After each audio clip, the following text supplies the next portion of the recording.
های گایز، خیلی خوش اومدیم به این ویدیو. من شایانم و توی این ویدیو قراره درباره دلخراشترین و ترسناکترین صحنه‌های بازی‌های ویدئویی صحبت کنیم. پس حتما چنل منو سابسکرایب کنین، لایک و کامنت هم یادتون نره که با این کار حمایت بزرگی از من میکنین. بدون معطلی بریم سراغ ویدیو. خب، صحنه اول متعلق به بازی فضای مرده است که اگر شما بازی کرده باشین تقریبا میشه گفت آخرای بازی شخصیت اصلی بازی رو روی یک تخت دراز میکنن و با یک لیزر سوزن بسیار بزرگی در مردمک چشم او فرو میکنن.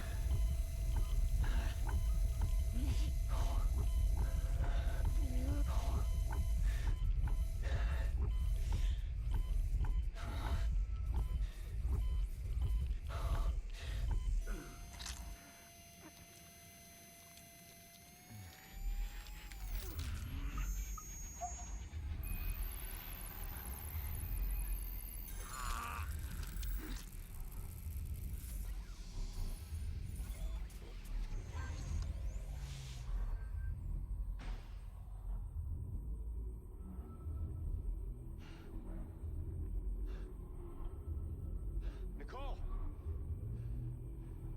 Where are you? Follow the light, Isaac. I'll be waiting for you at the marker.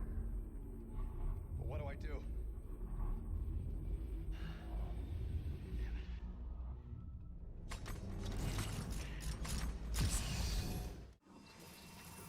و اگر شما در این قسمت از بازی ببازین و نتونین این قسمت رو رد کنین، یه همچین اتفاق دلخراشی براتون رخ میده.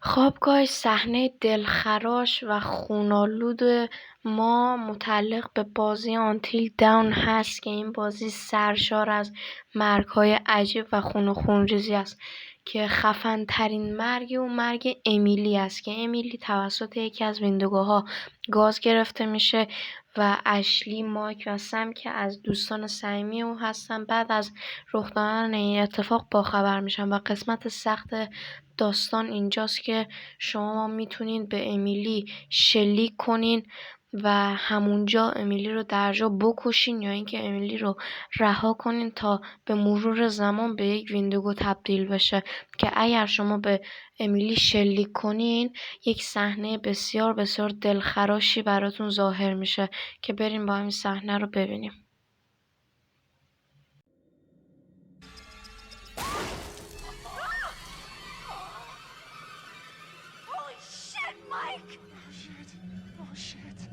خوابگاه صحنه دلخراش و سوم ما متعلق به بازی اوتلس است که در این بازی شما با یک فرد کاملا روانی به نام دکتر ترگر آشنا میشوید و در یکی از قسمت‌های بازی دکتر ترگر شما را به یک ویلچر می‌بندد و 3 تا از انگشت‌های شما را با قیچی باغبانیش میبره و قطع میکنه و در این صحنه شما فقط آرزوی مرگ دکتر ترگر را میکنید که البته مرگش هم آنچنان دور نیسته.